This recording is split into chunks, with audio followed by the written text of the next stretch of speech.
नमस्कार। देश की संसद में एक बार फिर ऐसा सियासी घमासान छिड़ गया है जिसकी गूंज पूरे देश में सुनाई दे रही है।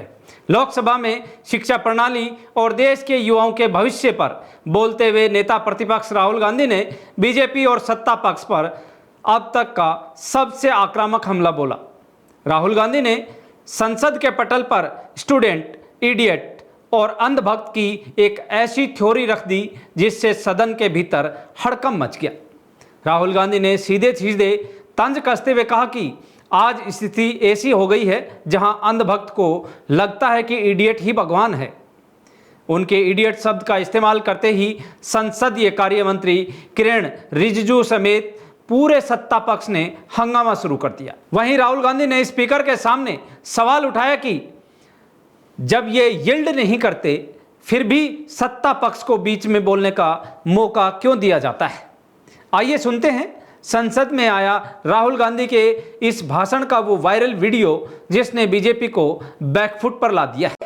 What about this other type of person who is not a student?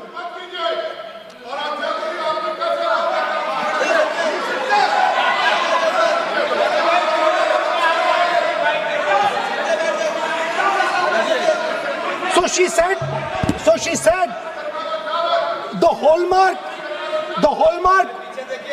she said the student,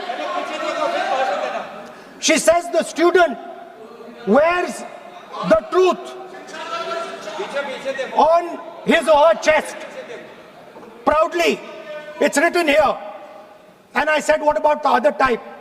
She says the other type requires an image.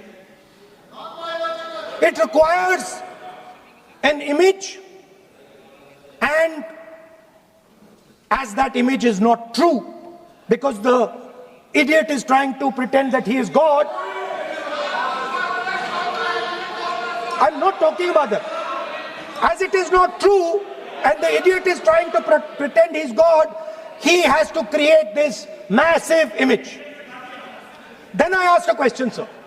मैं सोचा कि यार ये मैं सोचा कि ये स्टूडेंट है और फिर ये इडियट भी है, तो मैंने उससे पूछा एक बात बताओ, ये तीसरी कैटेगरी कहां जाती है?